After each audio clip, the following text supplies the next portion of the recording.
Hello everyone, আমি চন্দনা। আশা করছি আপনারা সকলে ভালো আছেন, আর আমিও খুব ভালো আছি। আজকে দেখুন, এখন সকাল বাজে 5:15। কীরকম অন্ধকার। আমি ঘুম থেকে উঠে গেছি, কারণ মেয়ে কলেজে যাবে, সকালেই উঠেছি। এই যে দেখুন 5:15 বাজে। তা চলুন, আমি ভাতটাও বসিয়ে দিয়েছি কাপড় ছেড়ে। এই যে আমার ভাতও বসানো হয়ে গেছে। তা চলুন, আগে দরজাটা খুলে দরজায় জল দিয়ে আসি।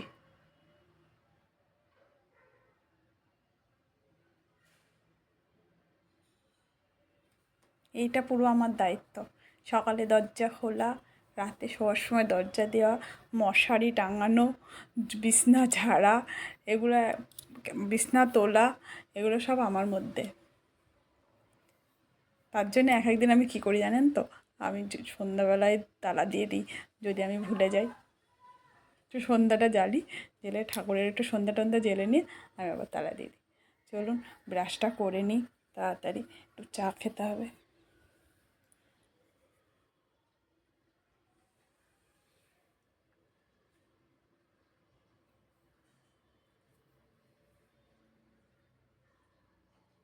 এই সারা বছর এই 5টায় ওঠা মানে, এই ঠান্ডার মধ্যে মানে কি কষ্ট, কি বলবো। ভালো লাগে না, কিন্তু কি করব। আগে সে উঠতাম ছোটোবেলায়, মেয়ে স্কুলে যাওয়া, হাজব্যান্ডের অফিস ছিল দূরে, তখনও তাড়াতাড়ি ওঠা। আবার এখন কিছুদিন এই লকডাউনে একটু শান্তি পাওয়া গিয়েছে, আর আবার সেই মেয়ের আবার কলেজ সকালে, হাজব্যান্ডের 8:30 পৌনে 9টায় অফিস চলে যাবে। তো চলুন চাটা খেয়ে নিই। খেয়ে নিয়ে একটু ময়দা মাখবো। মেয়ে বলছিল একটু মা লুচি মাংস করে দেবে, তা আমি বললাম ঠিক আছে দেবো খনি। আমি যে সকালে, অত সকালে হবে? তো একটু সিদ্ধ ভাত বলেছি, একটু সিদ্ধ ভাত খেয়ে যাবি আর একটু লুচি মাংস নিয়ে যাবি। তো ভাতটা আমার হয়ে গেছে। প্রথমে তেল দিলাম, দিয়ে তারপর গোটা দিয়ে গোটা গরম মশলা ফোড়নে দিয়ে দিলাম। একটু পেঁয়াজ কুচি করে দিয়ে একটু পেঁয়াজটা ভেজে নিয়ে এইবার আমি আলু আর চিকেনটা দিয়ে দিলাম। আলু আর চিকেনটা দিয়ে বেশ আধ ভাজা হয়ে গেল, তখন আমি ক্যাপসিকাম আর টমেটোটা দিয়ে সেরকম ভাজা ভাজা করে নিলাম। এবার মশলা দেব। এই যে লহরি করছি আমি, গ্যাসটা ফুরিয়ে গেছে ইন্ডাকশানে, আমার আর ভালো লাগছে না। বাপরে বাপ, গ্যাসটা আসলে বাঁচি আমি। কত কষ্ট করে আমার রান্না করতে হচ্ছে। কী জানি সবাই কী করে ইন্ডাকশানে রান্না করে, আমি তো পারি না। এই যে কষে এসছে, একটু কষা কষা হয়ে গেলে আমি এবার জল দিয়ে দেব। একটু ভালো করে জল দিয়ে সিদ্ধ হোক।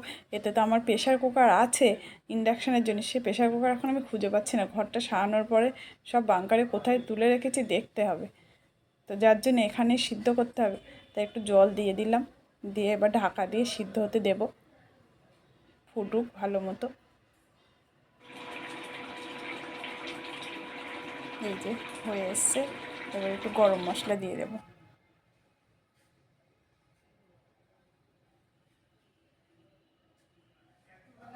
গরম মশলা দিলাম, একটু ঘি দিয়ে দিই।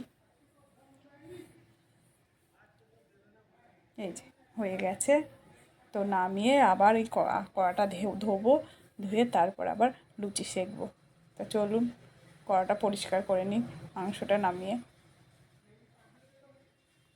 একটু পাঁচমিশালি সবজিও বানিয়ে নিলাম। চলুন, আজ আবার বৃহস্পতিবার, ঠাকুরের পুজো দিতে হবে। তাড়াতাড়ি স্নান টান সেরে নিয়ে তারপর পুজো দিয়ে খেয়ে একটু ঘুমাবো।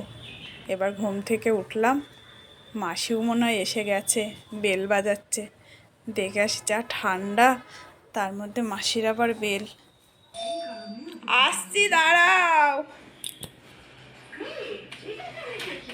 ও মা, আর একটু ঘুমাচ্ছিলাম, শীত লাগছে, তুমি চলে আসলে।